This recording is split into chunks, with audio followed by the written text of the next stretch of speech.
믿을 수 없는 일이 일어났습니다. 우리 네 자매가 모두 다른 한 나라 남자랑 결혼했다고 말을 하면 다들 화들짝 놀랍니다. 심지어 저희 가족들도 놀란답니다. 일본에서 모두 태어나고 초중고 대학교를 나오고 자랐는데 말이죠. 그런데 더욱 신기한 건 남편들이 모두 한국 사람이라는 거예요. 정말 신기하죠? 어떻게 이런 일이 일어났는지 지금부터 그 속사정을 이야기해보도록 하겠습니다. 안녕하세요. 제 이름은 유미예요. 저는 26살이고 도쿄에서 문화번역가로 일하고 있어요. 저는 이곳에서 태어났고 이곳에서 자랐어요. 매일 아침 저는 작지만 깔끔한 제 아파트에서 눈을 떠요. 눈을 뜨기도 전에 오늘의 일정이 머릿속에 그려지곤 해요. 저는 그런 방식이 좋아요. 놀라운 일 없이 모든 게 예상대로죠. 제 삶은 간단한 패턴을 따르고 있어요. 아침 6시 30분에 일어나요. 매일 같은 아침 식사를 해요. 쌀밥, 미소국, 구운 생선, 그리고 절인 채소들. 모든 것이 제 쟁반 위에 완벽하게 정렬되어 있죠. 아침 식사 후에는 기차를 타고 출근해요. 기차는 항상 정시에 도착하고요. 제 사무실은 항상 같은 자리에 있고 제 책상은 항상 같은 방식으로 정리되어 있어요. 이렇게 사는 것이 좋아요. 하지만 제 3명의 언니들은 모두 다른 길을 선택했어요. 하나씩. 그들은 일본을 떠나 한국에서 살기로 했죠. 큰언니 사쿠라는 캐나다 여행 중에 한국 남자를 만났어요. 그들은 서로 사랑에 빠져 결혼했고 지금은 서울에서 패션 디자이너로 일하고 있어요. 언니는 영상통화에서 한국 패션의 에너지를 얼마나 사랑하는지 자주 이야기해요. 둘째 언니 미나미는 여행 작가예요. 한국의 아름다운 장소들에 대해 글을 쓰다가 지금의 남편을 만났어요. 이제는 한국어를 너무 잘해서 가끔 일본어를 말할 때도 억양이 바뀌는 걸 느낄 수 있어요. 셋째 언니 이시카와는 요리를 사랑해요. 서울의 한 카페에서 남편을 만났죠. 언니는 한국 재료와 레시피에 대한 이야기를 너무나 흥분된 목소리로 들려줘요. 저는 그들 중 누구도 이해하지 못해요. 왜 누군가 일본을 떠나고 싶어 할까요? 한국은 너무 달라 보이고 너무 감정적이고 너무 이상하게 느껴져요. 그곳 사람들은 너무 노골적으로 감정을 표현해요. 그들은 큰 소리로 이야기하고요. 도쿄의 조용한 질서와 비교하면 모든 것이 혼란스럽게 느껴져요. 나는 절대 그 길을 따라가지 않을 거야. 라고 매일 아침 조심스럽게 아침 식사를 차리면서 스스로에게 약속해요. 잠자리에 들기 전에 옷을 완벽하게 개면서도 같은 말을 반복하고 있어요. 제 아파트는 안전하게 느껴져요. 도쿄는 안전하게 느껴져요. 여기서는 무엇을 기대할 수 있는지 알고 있으니까요. 어느 저녁 창문으로 도쿄의 일몰을 바라보고 있을 때 어머니가 전화하셨어요. 유미야, 어머니가 말씀하셨어요. 모든 자매들이 함께 모인 지 3년이 지났구나. 내 언니들이 너를 보고 싶어 하고 있어. 저는 전화기를 더 꽉 쥐었어요. 그 생각만으로도 제 배가 긴장되는 걸 느꼈어요. 서울에 짧은 번역일이 있단다. 어머니가 계속 말씀하셨어요. 단 2주뿐이야. 일도 하고 언니들도 만날 수 있잖니. 저는 평생 알고 지낸 건물들이 있는 익숙한 도쿄의 스카이라인을 바라보고 있었어요. 떠난다는 생각만으로도 제 심장이 더 빨리 뛰기 시작했어요. 하지만 좋은 방식은 아니었죠. 가족은 가족이란다. 어머니가 부드럽게 말씀하셨어요. 그들이 어디서 살기로 선택했든 말이야. 저는 한숨을 쉬며 눈을 감았어요. 알겠어요.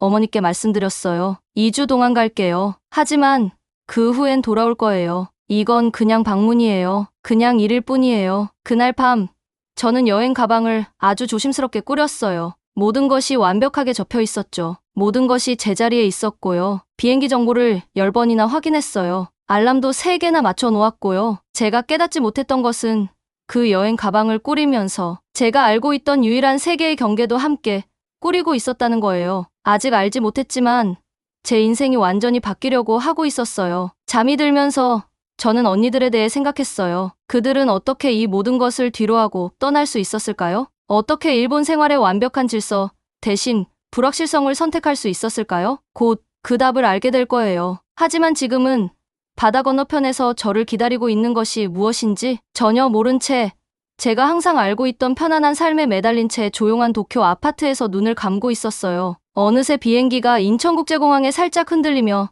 착륙하고 있었어요. 제가 작은 창문 밖을 내다보는데 뱃속이 꽉 조여오고 있었죠. 한국에 처음 와봤는데 벌써 일본 집으로 돌아가고 싶었어요. 그냥 2주야.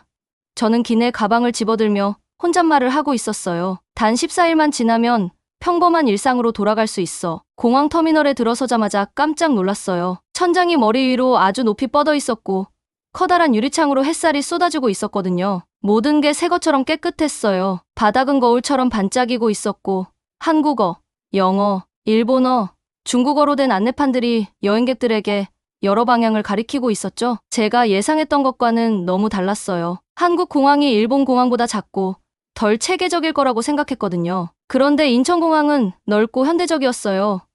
도쿄의 나리타 공항보다 더 멋져 보이기까지 했죠. 입국 심사는 빠르고 효율적이었어요. 직원이 간단한 일본어로 말을 걸면서 친절한 미소로 여권을 확인하고 있었죠. 긴 줄도 없고 혼란스러움도 없었어요. 착륙한 지 20분도 안 돼서 이미 공항버스 터미널로 걸어가고 있었어요. 이게 맞나?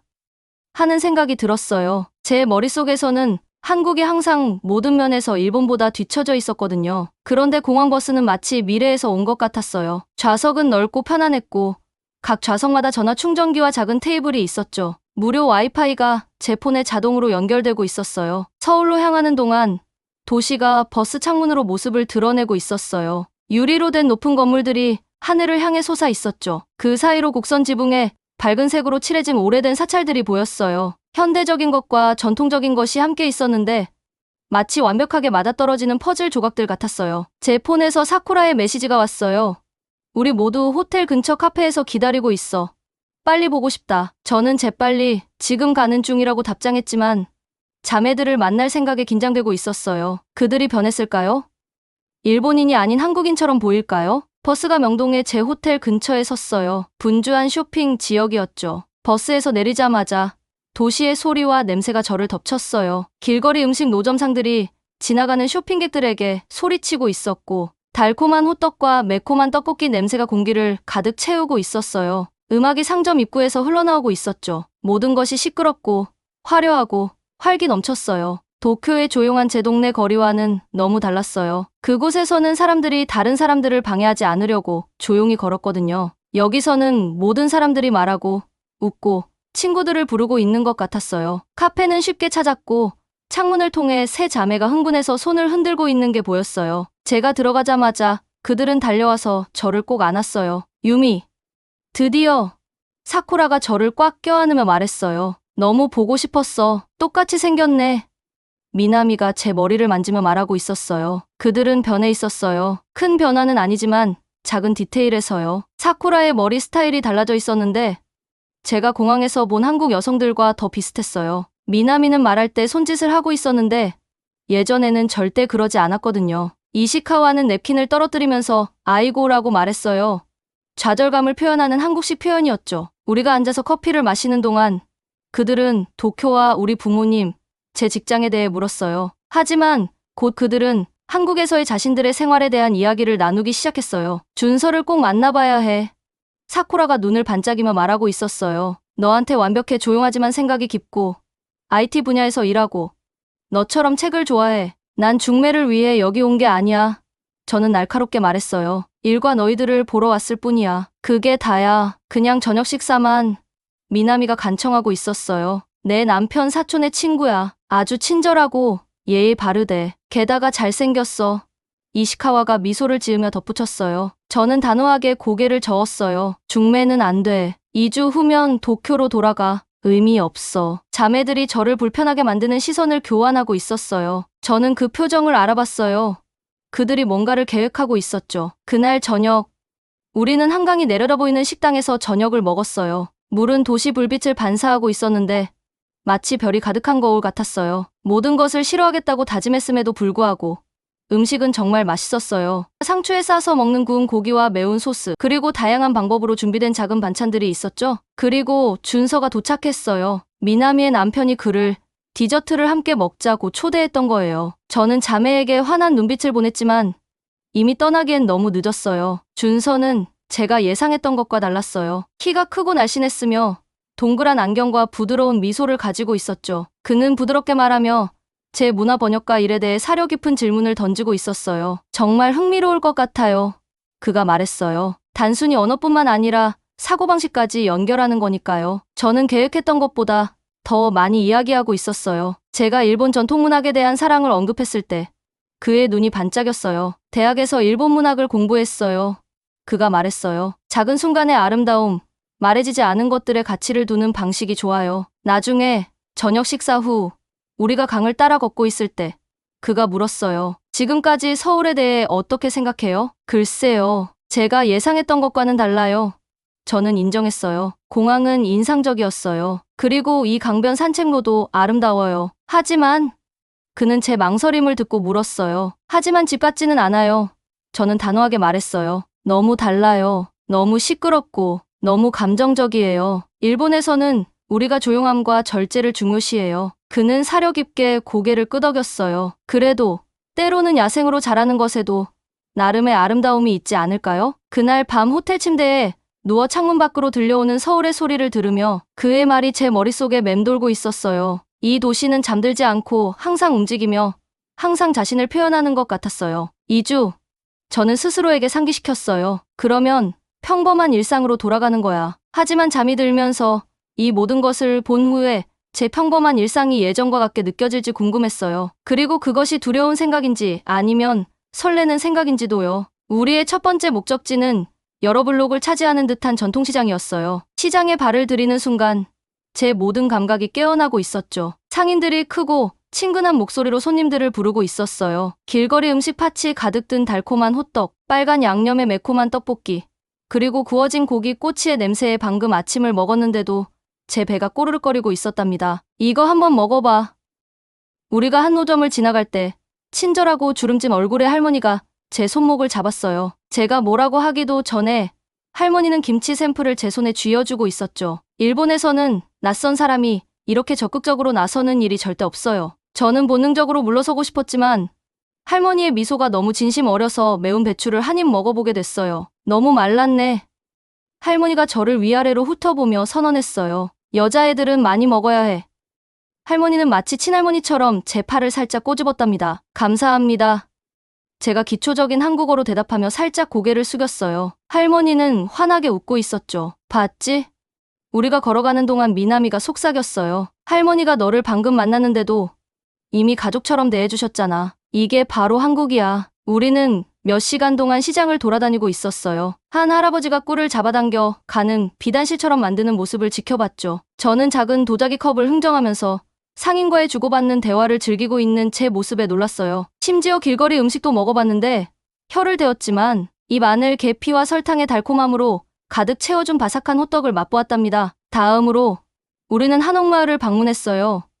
수백 년 전부터 보존된 전통 한국 가옥들이 있는 동네였죠. 구부러진 기와지붕과 나무 기둥은 일본의 오래된 건물들을 약간 떠올리게 했지만 그들만의 독특한 스타일이 있었어요. 우리는 가옥들 사이의 좁은 돌길을 걸으며 마을 경계 너머로 보이는 현대적인 도시를 바라보고 있었답니다. 박물관으로 바뀐 한 한옥 안에서 저는 종이창과 나무 바닥을 손가락으로 만져보고 있었어요. 이 단순한 공간에는 어떤 고요한 품위가 있었는데 왠지 친숙하게 느껴졌어요. 저는 옛날에 여기 살았던 사람들에 대해 생각하고 있었죠. 일본인처럼 고요함과 질서를 중요하게 여겼을까? 아니면 현대 한국인들처럼 표현력이 풍부하고 감정적이었을까? 그날 저녁 언니들과 그들의 남편들과 함께 저녁 식사를 하면서 저는 새로운 눈으로 그들이 서로 어떻게 상호작용하는지 지켜보고 있었어요. 사쿠라의 남편은 그녀에게 물을 더 마실지 물을 때 부드럽게 그녀의 손을 만졌죠. 미나미의 남편은 아이의 식사를 도우며 자연스럽게 육아 책임을 공유하고 있었어요. 이시카와의 남편은 그녀에게 휴대폰 사진을 보여주며 둘 다 그들만의 사적인 무언가에 웃고 있었죠. 이게 언니들이 여기 남은 이유야? 그날 밤 사쿠라의 아파트에 앉아 있을 때 제가 언니들에게 물었어요. 남편들이 언니들을 대하는 방식 때문에? 부분적으로는 그래. 사쿠라가 인정했어요. 한국 남자들은 사랑을 표현하는데 매우 적극적일 수 있어. 하지만 그것보다 더 많은 이유가 있어. 유미야. 여기서 살면서 내가 가능하다고 생각했던 것 이상으로 성장하게 됐어. 한국이 일본보다 더 좋다는 게 아니야. 그냥 다를 뿐이지. 그리고 때로는 다른 것이 내가 정확히 필요로 하는 것일 수도 있어. 그날 밤 잠들면서 그 말에 대해 생각하고 있었어요. 한국에 도착한 이후 처음으로 저는 집으로 돌아갈 때까지 남은 날짜를 즉시 떠올리지 않았어요. 대신 제가 한국에 대해 오해했을지도 모르는 다른 것들이 무엇일지 궁금해하고 있었답니다. 한국에서의 두 번째 주는 정말 예상치 못한 도전들이 기다리고 있었어요. 월요일 아침 번역 의뢰인으로부터 이메일을 받았는데요. 한국 문화 개념에 대한 부분을 추가해야 할 것 같아요. 처리할 수 있으신가요?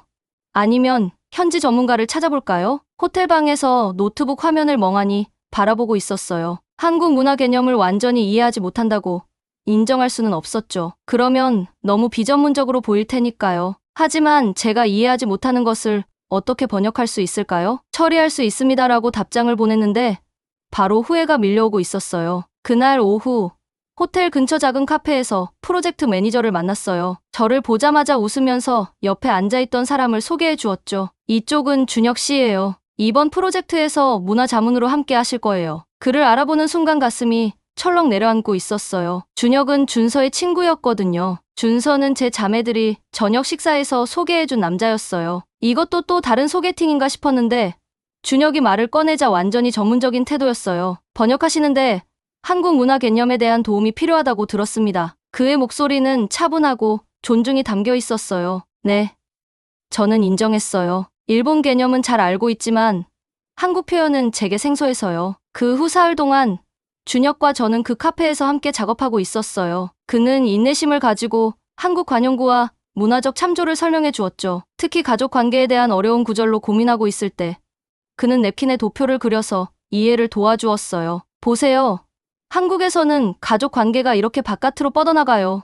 그가 설명하고 있었어요. 각 관계마다 특정한 의무와 기대가 있죠. 일본에서도 가족 구조를 중요시하지만 제가 말했어요. 관계가 좀 더 형식적인 것 같아요. 더 좋고 나쁘고가 아니라 준혁이 미소를 지으며 말했어요. 단지 존중과 사랑을 표현하는 접근 방식이 다를 뿐이죠. 함께 작업하면서 저는 그를 관찰하고 있었어요.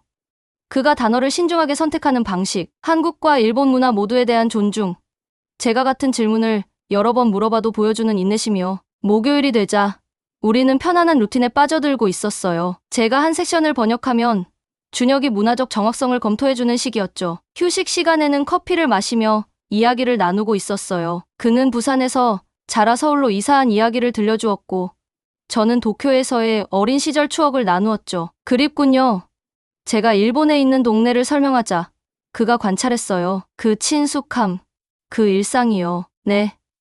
저는 인정했어요. 여기서는 모든 것이 예측할 수 없게 느껴져요. 예측할 수 없는 게 항상 나쁜가요? 그가 부드럽게 물었어요. 그 질문은 그날 밤 호텔로 돌아와서도 저를 따라다니고 있었어요. 잠을 이루지 못하고 그 질문에 대해 생각하고 있었죠. 일본에서는 매일 무엇이 일어날지 정확히 알고 있었어요. 하지만 한국에서는 매일이 놀라움을 가져왔어요. 어떤 것은 불편했지만 어떤 것은 정말 멋진 경험이었죠. 금요일에는 번역 작업 중에 아버지로부터 전화가 왔어요. 어떻게 지내니? 아버지가 물었어요. 곧 돌아올 거지? 그렇지? 네. 사흘 후에요. 저는 자동적으로 대답하고 있었어요. 좋아. 아버지가 말씀하셨어요. 너는 항상 실용적인 아이였어. 유미야. 이런 것들에 휩쓸리지 마. 그의 말씀은 차가운 물을 뒤집어 쓴 것 같았어요. 이런 것들이라뇨? 너희 자매들의 선택은 그들의 것이었어. 아버지는 계속하셨어요. 너는 항상 더 나은 판단력을 가지고 있었잖니. 전화를 끊고 나서 혼란스러운 마음으로 호텔 침대에 앉아 있었어요. 제가 여기서의 시간을 즐기는 것이 비실용적인 건가요? 한국에서 아름다움을 발견하는 것이 무언가를 배신하는 걸까요? 그날 저녁 머리를 맑게 하려고 혼자서 근처 공원을 걷고 있었어요. 해가 지고 있었고 하늘은 분홍색과 주황색 빛깔로 물들어 있었죠. 가족들이 산책로를 따라 거닐고 있었고 아이들은 놀이터에서 웃고 있었어요. 그때 여러 장바구니를 들고 힘들어하는 노인 여성이 눈에 들어왔어요. 생각할 것도 없이 다가갔죠. 도와드릴까요? 제가 기본적인 한국어로 물었어요. 그녀는 놀란 표정을 짓다가 감사하게 미소 지으셨어요. 고마워요, 아가씨. 그녀는 가장 무거운 봉지 2개를 제게 건네주셨어요. 그녀의 아파트 건물까지 바로 한 블록 떨어진 곳까지 함께 걸었어요. 문 앞에서 작별 인사를 하려고 했는데 그녀는 차를 마시자고 초대하셨어요. 안 될 것 같아요. 저는 예의 바르게 거절했지만 그녀는 고집을 부리고 계셨어요. 잠깐만이라도 차를 혼자 마시는 건 좋지 않아. 그녀의 아파트는 작았지만 깨끗했어요. 사진들이 모든 표면을 덮고 있었죠. 자녀들, 손주들, 가족 모임 사진이요. 그녀는 전통 한국 주전자로 차를 끓이셨고 작은 떡과 함께 내어주셨어요. 내 손자가 도쿄에서 일하고 있어요. 그녀는 그의 사진을 보여주며 말씀하셨어요. 너무 보고 싶어요. 자랑스러우시겠어요. 제가 말했어요. 그녀는 고개를 끄덕이셨어요. 항상 말해요. 마음이 평화를 찾는 곳으로 가라고. 어떤 이에게는 그곳이 집에서 멀리 떨어진 곳이고 다른 이에게는 집으로 돌아오는 것이죠. 나중에 프로젝트 완성을 축하하기 위해 계획했던 대로 준혁을 만나 저녁을 먹을 때 저는 그 할머니에 대해 이야기했어요. 할머니는 낯선 사람이 도와주는 것을 믿으시고 그 낯선 사람을 집에 초대하셨어요. 제가 말했어요. 도쿄에서라면 일어나지 않았을 거예요? 그가 말을 마무리했어요. 아니요. 그게 아니에요. 저는 스스로도 놀라며 고쳐 말했어요. 제가 애초에 도움을 제안하지 않았을 거예요. 저는 자신을 지키고 적절한 거리를 유지했을 거예요. 그는 이것을 곰곰이 생각하고 있었어요. 그럼 어떤 접근 방식이 오늘 더 많은 기쁨을 가져다 주었나요? 대답하지 않았지만 우리 둘 다 알고 있었어요. 할머니와의 예상치 못한 만남이 하루 종일 제 마음을 밝게 해주었다는 것을요. 그날 밤 꿈에서 두 개의 길이 제 앞에 펼쳐지고 있었어요. 하나는 곱고 예측 가능한 길, 도쿄로 돌아가는 길이었고 다른 하나는 구불구불하고 알 수 없는 길, 어딘가 새로운 곳으로 이어지는 길이었죠. 꿈속에서 저는 갈림길에 서서 선택을 못하고 있었어요. 한국에서의 마지막 날이 너무 빨리 찾아왔어요. 번역 프로젝트는 끝났고 호텔도 이미 체크아웃을 했었죠. 도쿄로 돌아가는 비행기는 정오에 예정되어 있었어요. 모든 것이 완벽하게 계획대로 정리되어 있었어요. 제가 좋아하는 방식 그대로였죠. 그런데 왜 마음이 불안했을까요? 저는 사쿠라 언니의 아파트에 앉아 있었어요. 짐은 이미 다 싸서 문 옆에 놓여 있었고요. 3명의 언니들이 주변에 앉아서 슬픈 표정을 짓지 않으려고 노력하고 있었죠. 다시 놀러 올 거지? 미나미 언니가 차 한 잔을 더 따르면서 물었어요. 물론이죠. 저는 자동적으로 대답했어요. 하지만 그 순간까지는 사실 그럴 계획이 없었거든요. 갑자기 한국을 떠난다는 생각이 제가 예상했던 것과는 다르게 느껴지고 있었어요. 어젯밤 준혁 씨와 저는 축하 저녁 식사 후에 한강을 따라 걷고 있었어요. 도시의 불빛들이 물 위에서 수천 개의 별처럼 반짝이고 있었죠. 우리는 강이 내려다 보이는 벤치에 멈춰 앉았어요. 그래서 내일 도쿄로 돌아가는군요. 그가 조용히 말했어요. 네, 평범한 일상으로 돌아가죠. 제가 대답했지만 그 말이 공허하게 느껴졌어요. 유미 씨, 평범함이란 뭘까요? 그가 저를 바라보며 물었어요. 안경 너머로 그의 눈은 부드럽게 빛나고 있었죠. 익숙한 것인가요? 아니면 진정으로 당신을 행복하게 하는 것인가요? 저는 대답하지 못했어요. 할 수가 없었죠. 제 인생에서 처음으로 무엇이 저를 행복하게 할지 확신이 없었거든요. 지금 사쿠라 언니의 아파트에 앉아 있는데 그 질문이 제 마음속에 울려 퍼지고 있었어요. 무엇이 진정으로 저를 행복하게 할까요? 잠깐 공기 좀 쐴게요. 저는 언니들에게 말했어요. 공항에 가기 전에 짧게 산책할게요. 밖에서는 벚꽃 잎들이 공중에 떠다니고 있었어요. 사쿠라 언니는 자기 건물 앞에 작은 일본 벚나무를 심었는데 새로운 나라에서 작은 고향의 조각이었죠. 분홍색 꽃잎들이 도쿄의 봄을 떠올리게 했어요. 생각도 없이 제 발걸음은 준혁 씨와 함께 일했던 카페로 향하고 있었어요. 아직 이른 시간이었지만 카페는 열려 있었죠. 놀랍게도 준혁 씨가 우리가 늘 앉던 테이블에 책을 읽고 있었어요. 제가 들어오자 그가 고개를 들었는데 저를 보고도 놀라지 않는 것 같았어요. 혹시 오지 않을까 했어요. 그는 간단히 말했어요. 저는 그 앞에 앉았고 심장이 빠르게 뛰고 있었어요. 오늘 떠나요. 알고 있어요. 그는 책을 덮었어요. 유미 씨, 무엇이 당신을 괴롭히고 있나요? 모르겠어요. 저는 말했다가 제 말을 고쳤어요. 아니, 그건 사실이 아니에요. 알고 있어요. 한국에 왔을 때 저는 모든 것에 너무 확신을 가지고 있었어요. 제가 원하는 것을 알았고 제가 누구인지도 알고 있었죠. 지금은 불확실함을 느끼고 있어요. 불확실함이 항상 나쁜 건가요?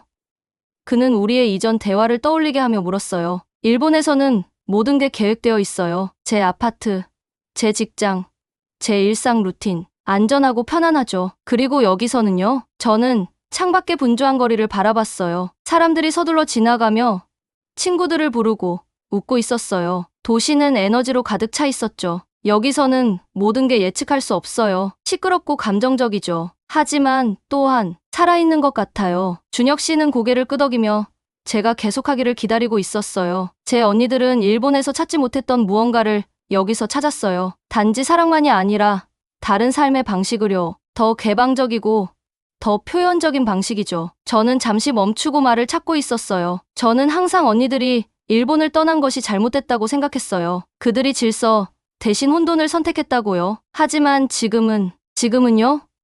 그가 부드럽게 물었어요. 지금은 제가 잘못된 건 아닐까 궁금해요. 저는 속삭였어요. 제가 진정으로 살아가는 대신 제 루틴 속에 숨어 있었던 건 아닐까요? 준혁 씨는 테이블 너머로 손을 뻗어 제 손을 가볍게 만졌어요. 옳고 그름은 없어요. 유미 씨, 단지 다른 길만 있을 뿐이죠. 문제는 어떤 길이 당신의 마음을 부르고 있느냐예요. 저는 시계를 봤어요. 10시 30분이었죠. 언니들이 공항에 데려가려고 기다리고 있을 거예요. 제 비행기는 정오에 있었고요. 도쿄에서의 제 치밀하게 계획된 삶은 단지 몇 시간 후에 있었죠. 가봐야 해요. 저는 일어서면서 말했어요. 언니들이 기다리고 있을 거예요. 준혁 씨는 고개를 끄덕였고 그의 눈에는 이해가 담겨 있었어요. 안전한 여행 되세요.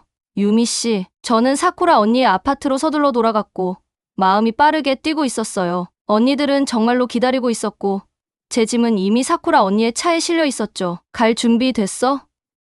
이시카와 언니가 시계를 확인하며 물었어요. 저는 깊게 숨을 들이마시고 모두 이 나라에서 행복을 찾은 3명의 언니들을 보았어요. 제가 한때 너무 가혹하게 판단했던 이 나라에서요. 비행기를 놓쳤어요. 저는 갑자기 말했어요. 그들의 눈이 혼란스러움으로 커졌어요. 아니, 아직 시간이 있는데 미나미 언니가 말을 시작했어요. 아니요. 저는 말을 끊었어요. 제 말은 일부러 비행기를 놓을 거라는 거예요. 잠시 동안 아무도 말하지 않았어요. 그리고 사쿠라 언니가 앞으로 나섰죠. 유미, 무슨 말을 하는 거야? 제 말은 저는 아직 도쿄로 돌아갈 준비가 안 됐어요. 좀 더 오래 머무르고 싶어요. 여기서 더 많은 가능성을 탐색하고 싶어요. 얼마나 오래? 이시카와 언니가 조심스럽게 물었어요. 저는 다시 한번 깊게 숨을 들이마셨어요. 아직 모르겠어요. 제 취업 비자를 연장하는 것도 알아봤어요. 여기에 일본과 한국 관점을 모두 이해하는 문화 번역가가 필요한 회사가 있거든요. 천천히 웃음이 언니들의 얼굴에 퍼졌어요. 사쿠라 언니가 저를 꽉 안았죠. 새로운 모험을 환영해, 동생아. 그날 저녁, 내 자매가 사쿠라 언니의 정원에 모였어요. 벚나무가 우리 주변에 분홍색 꽃잎을 떨어뜨리는 동안 우리는 이야기하고 웃고 있었죠. 처음으로 저는 일본에 남아있던 외부인, 그런 사람처럼 느껴지지 않았어요. 저는 이 원의 일부, 우리 모두가 함께하고 있는 이 여정의 일부처럼 느끼고 있었어요. 제 전화에서 준혁 씨의 메시지가 울렸어요. 내일 커피 한잔 할까요? 저는 대답을 입력하면서 미소 짓고 있었어요. 네, 한국에 대해 배울 게 많아요. 그의 답장이 빨리 왔어요.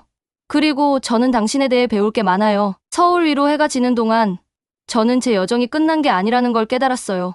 그냥 시작했을 뿐이었죠. 제가 한때 품었던 편견은 가능성의 자리를 내줬어요. 제가 스스로에게 설정했던 엄격한 경계는 부드러워졌어요. 그리고 결국 우리는 결혼을 하기로 결정했습니다. 저는 여전히 미래가 무엇을 가져올지 몰랐어요. 하지만 제 인생에서 처음으로 그 불확실함이 저를 두렵게 하지 않았어요. 그것은 저를 설레게 하고 있었죠. 재밌게 보셨나요? 여러분의 좋아요와 구독은 더 좋은 K 콘텐츠를 만드는 힘이 됩니다. 댓글로도 여러분의 생각을 꼭 들려주세요. 좋아요와 구독 부탁드립니다. 그럼 다음 영상에서 또 뵐게요.